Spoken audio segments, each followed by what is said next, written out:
everybody. Welcome back to my channel. Thanks so much for tuning in. My name is Dana Trupiana, and I cover infamous gangsters in a true crime-like format. My show, Mob Times, comes out on Tuesdays most of the time. I try to get an episode out every week. Doesn't really happen every single week, but most of the time it comes out every Tuesday.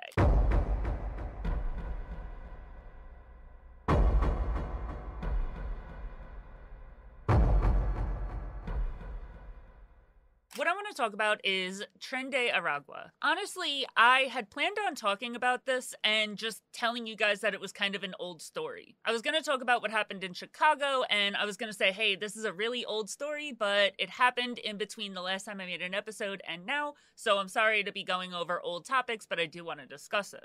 But now I'm no longer saying that because after doing a little bit of research, it looks like this is pretty up to date and still going on pretty hardcore. So I don't know if you guys watch the news very much, but if you don't, I'll go ahead and give you a brief overview of everything that's been going on with this gang. I don't know about you guys, but to me, it feels like this has been going on a really long time, but this really just started. The first time that most of us as Americans heard about Tren De Aragua was around July 11th of this year, which was when the White House put out a press briefing about the gang. Rumblings had started a little bit earlier about the gang, but the earliest major news outlet that I can find talking about this is on June 10th of this year.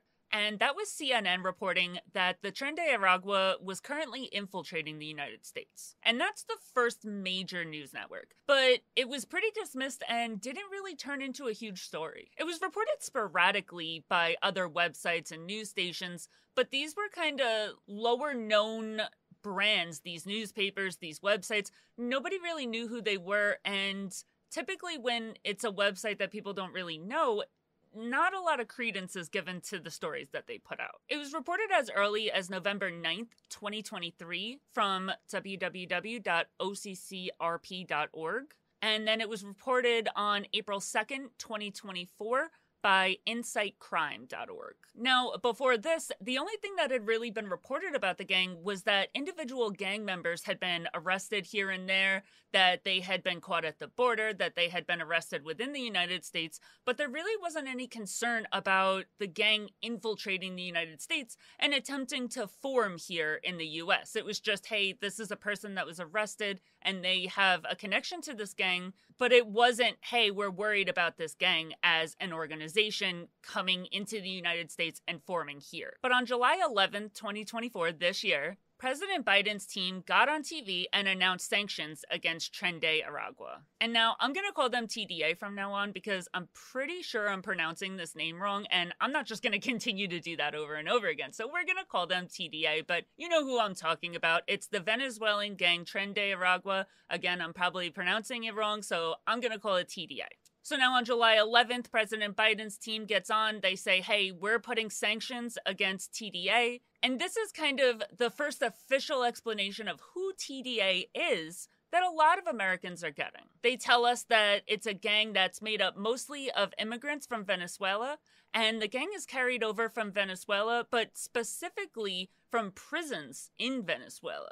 Now, they go on to say that they had placed these sanctions because this group that you had never heard of, TDA, was responsible for robbing a jewelry store in Denver, and they were also on a huge crime spree, including kidnappings, extortion, a bunch of other heinous crimes, and this is all happening in the United States. They also announced a $12 million reward for the top 3 gang leaders of the TDA. Now, this whole situation, July 11th, that's when everything starts going with the president and everything. But now I want to go through what's happening in Colorado. Now, keep in mind, Colorado is one of the states in the United States. If you're someone that's listening from another country, we have 50 states. Colorado is one of them. Now, I'll put a map here of the United States with Colorado pointed out. It's in the middle of the United States. It's a little bit above Texas. And this is where everything is going to start to heat up with the TDA. And this is mainly what a lot of people know the TDA for. On June 27, 2024, gang members in the TDA reach out to this company called CBZ Management LLC, and they tell CBZ Management that they now control the apartment complexes that CBZ Management has. Now, CBZ Management LLC, they own these 3 apartment complexes called Aspen Groves, Whispering Pines, and the Edge at Lowry apartment complexes, and they're all in Aurora, Colorado, which is in Denver. And CBZ Management, they are not the greatest company by far. They're constantly getting hit with citations and tickets and all this kind of stuff for providing really subpar living conditions. They're just constantly getting hit with fines for not providing living conditions that are up to standards. But they also have a track record of actually putting money into these apartment complexes. They do spend money. They do repairs and the things that apartment complexes are supposed to do to fix things up. And when they get hit with these fines, they do go in and fix the issues. But now they're getting called by the upper management of this TDA gang, Tren De Aragua, and they're telling them that they now control these apartment complexes. CBZ Management owns this property, and they're typically the ones that are managing it. They're collecting the rent, they're doing any repairs. They take care of these apartment complexes because they own them, but leaders of the TDA are reaching out to them and telling them, hey, that's ours now. We're collecting rent, we're managing the property, you're done with this property. CBZ goes and they report this to authorities, and they're kind of brushed off. Nobody's really seeming like they're going to do anything about this. CBZ wrote to the mayor, they wrote to the DA, they reached out to every official that they could find, and they were consistently turned away. They reached out to the city and asked if they could hire off-duty police officers to provide security at the complexes to protect their tenants, and the city turned around and said no. Now, in the news nationally, on July 31st of 2024, it was reported that the green light had been given to all TDA members that they were good to go to open fire and attack any law enforcement that they just so happened to come across. And tenants in these apartment complexes are being terrorized. And then at the same time, they're told that they are no longer paying rent to this management company that they've been paying rent to all along. They're not paying it to them anymore. They're paying it to the TDA members. And now remember, we're in 2024, so there's social media. And a lot of people are not only recording these encounters that they're having with the TDA gang, but they're also showing what they have to do to provide personal safety. These videos start popping up on TikTok of people having 15 locks on their doors and putting kick bars in and all kinds of crazy stuff just to keep themselves safe because the TDA is kicking doors in and just doing crazy shit in this apartment complex.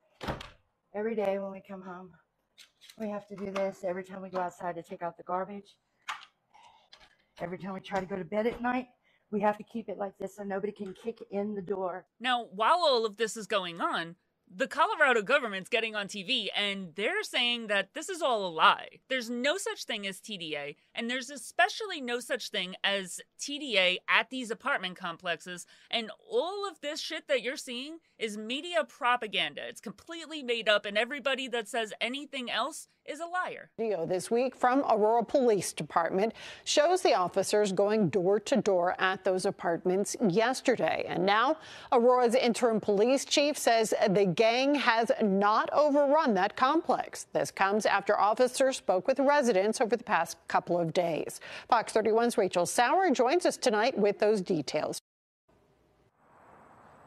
Yeah, Kim, well, this all comes after the Department of Homeland Security confirmed that individuals seen in video given to Fox 31 were members of a known gang. Now the Aurora Police Department says they are confident that the apartment complex is not currently being run by gangs. So now remember that the initial contact had been made on June 27th. On August 5th, the story finally goes national, and the government of Aurora, Colorado decides that it's finally time to do something about this. So what's their solution? Oh, super simple, no big deal. They're just going to go ahead and buy CBZ Management out of their ownership in one of these complexes. They're going to take the apartment complex over, board it up, evict everybody that lives there, and just completely shut the place down. Fuck the people that live there, that have been paying rent and doing everything right, and have been paying rent to a gang for a month and a half now. Fuck them. They're just gonna go ahead and take it over. And leave a whole bunch of people homeless. We start tonight at 9 with a dire message for those living at this condemned apartment complex here in Aurora. It says, "Save our souls." You see the letters right there, SOS. A message written out in rocks in the middle of this complex. This is located near Nome Street. Well, people there have just a few hours left before they'll be forced to leave. Tonight, we're speaking with a family that is impacted and learning more about their situation. In the middle of the quad of that building, there's a big sign or flag that reads, "Need more time." Unfortunately, tonight, time is running out. For many families in Aurora, this is a week of going back to school. For the families of 1568 Nome Street, though, it's the final hours of calling this place home. The city giving these residents until 7 a.m. tomorrow to be out. In the parking lot is where we first meet up with Ethel and her husband. So where are you going to go? We don't know. For the other two apartment complexes, they're going to honor the request that CBZ management made originally, and they're going to offer police protection to those other two apartment complexes. So the sale goes through on August 13th. The city comes in and they evict 300 people from their homes. They get on TV and they're like, "Hey, everything that you've heard is a lie. We're not evicting these people because of the TDA. We're evicting them because it's a shitty apartment complex and it's not fit for human habitation." But not too much time goes by and their tune completely changes. On September 11th, which is about 3.5 weeks ago, they're now claiming that it was TDA that caused the issue, but the issue has been fixed. And ownership and management of the complexes has been handed back over to CBZ management, and they are now once again responsible for these apartment complexes that they own. So now who knows? Who knows what's going to happen from here on out? If CBZ management is actually going to be able to regain and maintain control over these apartment complexes, if the TDA presence will remain or continue to grow. Nobody knows, but it's just kind of a waiting game at this time and watching to see what happens. So now it seems like the issue over in Colorado is fixed. We're all good to go, right? We're safe. Everything has been resolved.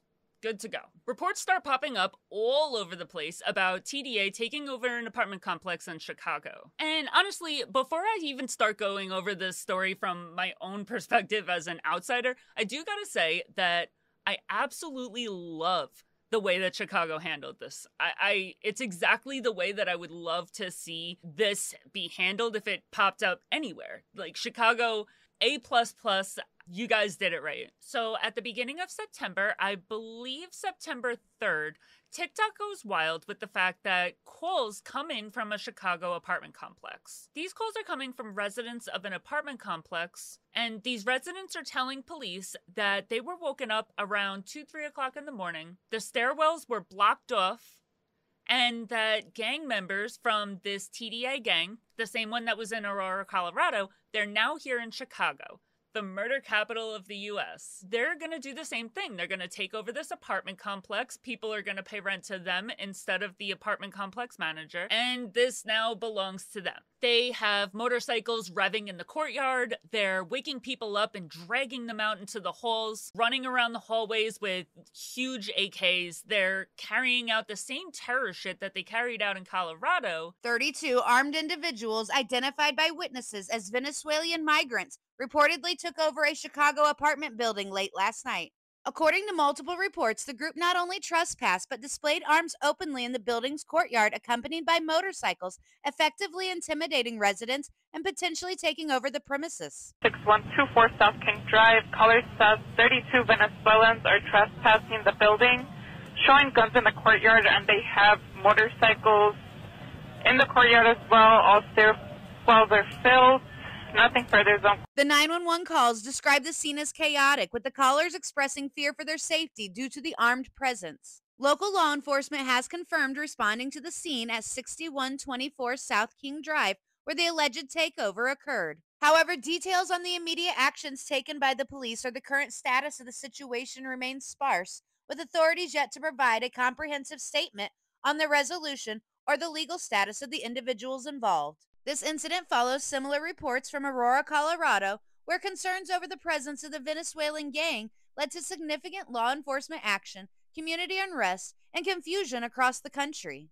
But baby, we are not in Colorado anymore, and Chicago residents made that very, very clear. So the next day, I'm almost positive it was 9/3 going into 9/4. So the calls were made around 2-3 o'clock in the morning on the 4th. And now on the 4th, come like 8-9 o'clock in the morning, shit is going wild. The first thing that the major media outlets in Chicago do is they share this video of this guy that made a TikTok, kind of like a selfie style, warning Venezuelans.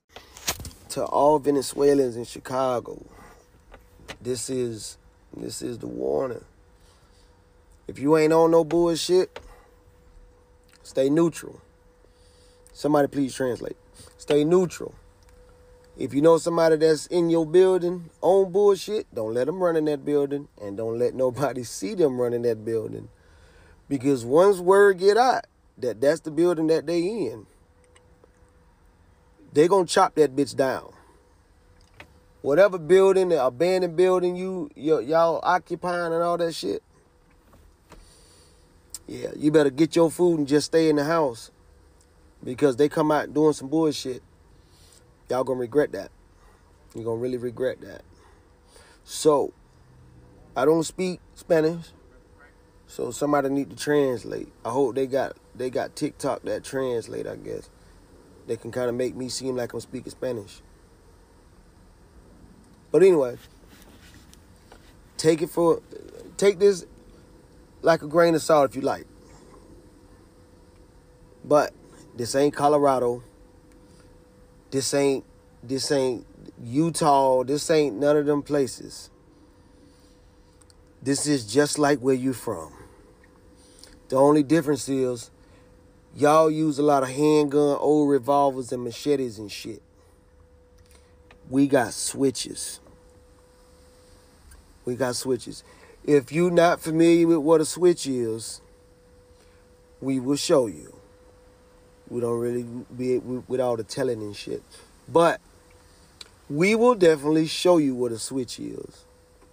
So, again, somebody translate. Yeah. Make this known. This ain't like Colorado. I'm just saying. I really don't know who this guy is, but it's wild because he has his whole face in this video. He does not give a shit. And the media is like, oh, yeah, this is shit that we want to say, but we can't say it. So we'll just go ahead and share this guy saying it. And he's pretty much putting out a message to the members of the TDA. His message is like, hey, guys, you're in Chicago. You're not in Colorado. Do not play these games. If you're Venezuelan and you're not playing these games, do not let these guys walk into your building because we will come and we will level that building. You think you're hard because you got weapons, we've got switches, and we will take you out. So now the whole country is kind of laughing at Chicago, right? Because they're like, yo, you guys have this insane reputation around the country. You're supposed to be these big shots. You're supposed to be these big, bad, tough guys. And what are you doing? You got TDA taking over an apartment complex and terrorizing residents in your city? And what are you doing about it? Absolutely nothing. And the rest of the U.S. is just dogging Chicago. Now, videos start popping up of gang members and gang leaders going to these apartment complexes and asking people that are around the complex if these TDA members are fucking with them, if they've actually taken over the complex. And these residents, the people that live in and around the area, they're all saying no. They're like, no, these guys aren't doing anything bad. They're fine. But from the outside looking in, it looks like we're getting the same garbage that we were fed from the Colorado government, saying that it was a lie and there was no TDA presence. The TDA doesn't even exist. It looks very similar to what we're seeing in Colorado. So now, as I said, all day of the 4th, everybody and their mother are mocking Chicago. They're just dogging the fuck out of them, right? So all of us as Americans, we go to sleep. We wake up on the morning of the 5th, and this is where I give Chicago all the praise in the world. What's the top news headline that we wake up to on the 5th of September? H Park facility. Alderman Ray Lopez confirmed the 28-year-old man died from his injuries. Police say he was on the sidewalk when an unknown car pulled up and someone inside that car fired shots at the man, hitting him in the head. The alderman says the man was the intended target. To all Venezuelans. The leader of the TDA gang that took over that building in Chicago has been shot standing outside the apartment complex that they took over. The perpetrators drove up in a car with tinted windows, fired multiple shots, and hit and killed one person. The person that was killed was the intended target, and no, they are not really seeking any suspects. And what a fucking boss. First of all, what a boss to go and take care of that. Like, I'm pretty sure, I don't know for a fact, but I'm pretty sure that the person that took that guy out didn't live in that building. He was just like, no, not in my city, not in my town, bitch. This is not fucking happening, and took care of it himself. And I could not give that person more props. And you know what? Guess what we never heard again?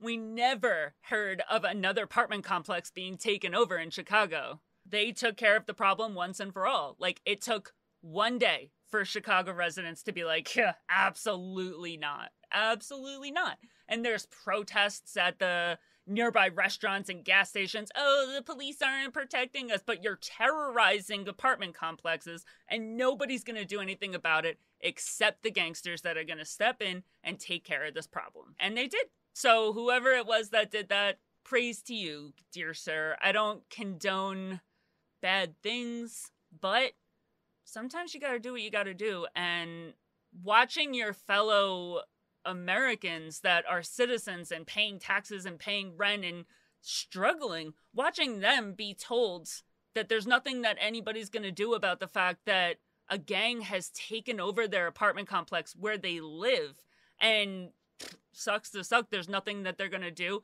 is heartbreaking. And it makes every other American citizen not only feel terrible watching people go through that, but feel terrified. Like, what if that happens around here? That could happen to me tomorrow. And the fact that somebody in Chicago stepped in and said, nah, not here, not today, buddy, it gave a lot of people a lot of hope. Like, okay, there is still people around that will take care of the problem, that will stick up for citizens and not just let them be terrorized. I've said for a very long time that I think squatters' rights is absolute bullshit. I absolutely hate squatters' rights. And that's how these Venezuelan gangs were able to take over these apartment complexes, because they have squatters' rights. Especially in a city like Chicago, that's a very democratic city. The police aren't going to do anything. So the fact that we had gangsters that were willing to step in and not allow the citizens or the residents of Chicago to just be completely terrorized, I absolutely love that. So now let's talk about New York. So I didn't even realize that this was an issue, but I did know that Electric Zoo got canceled. And that's super sad. Like, I wasn't going to go to Electric Zoo anyway. My antisocial PTSD ass could never do crowds like that. But I always pay attention to EZoo because I went every single year for like 5 years. And now I just kind of watch along. I'll watch like lives and stuff. I love watching it. And this year it got canceled, and that I was sad about that. But they put out an official story that it was canceled because of vendors canceling and blah, blah, blah. But then some time goes by, and I'm minding my business, just being chronically online, scrolling TikTok. And I come upon a video, and it makes everything all make sense. Turns out, Randall's Island, the place that Electric Zoo had always been held, has been taken over by a migrant camp of, you guessed it, Venezuelans. Now, do not get me wrong. Venezuelans, I've known Venezuelans, they're amazing people. Not every Venezuelan immigrant is a member of TDA.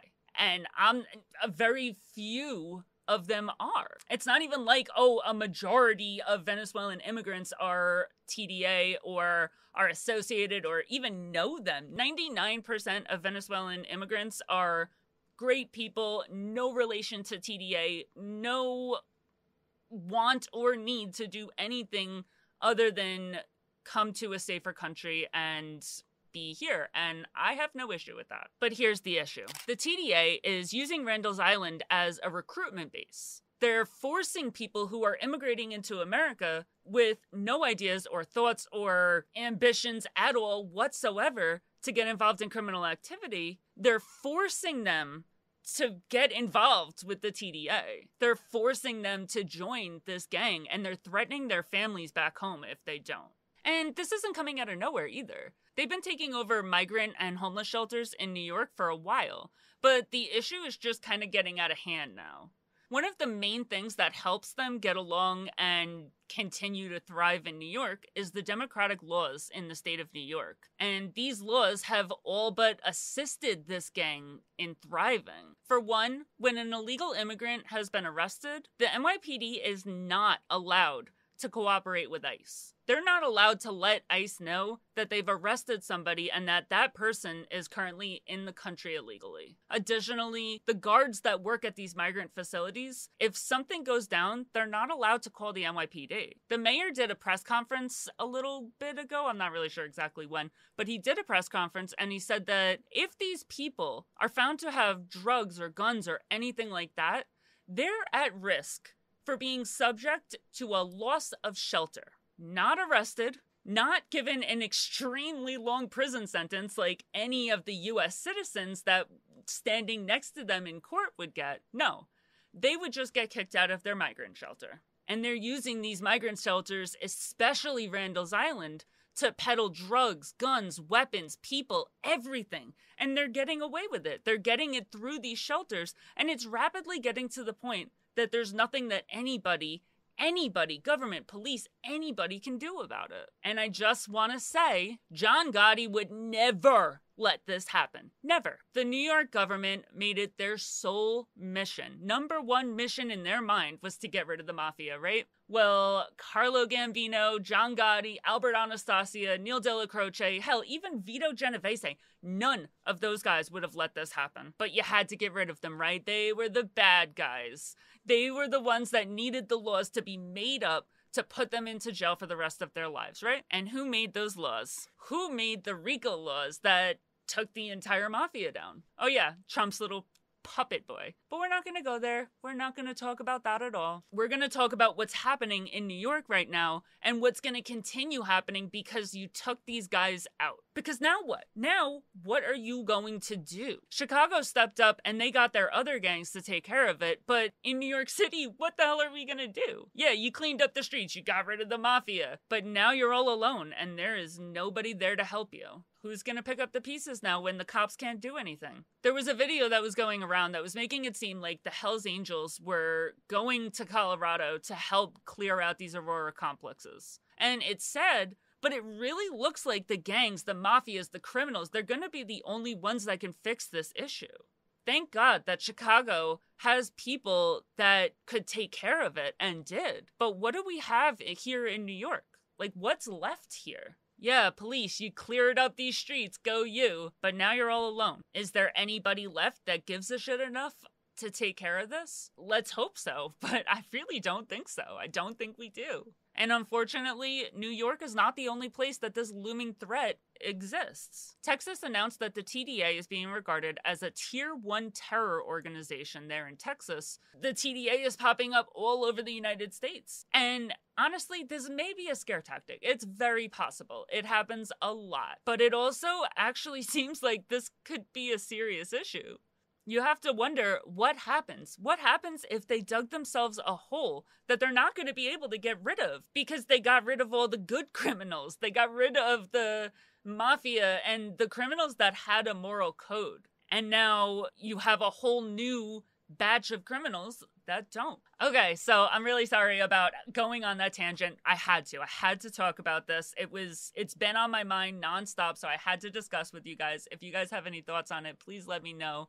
And if you didn't know everything, I hope you learned something. And either way, I hope you enjoyed. Come back next week so we can continue going through Gambino and the crazy shit that he does to build his name and legacy as one of the mafia's most elite figures. Please don't forget to like, share, comment, follow, subscribe, do all the things, and I'll see you next week. Bye.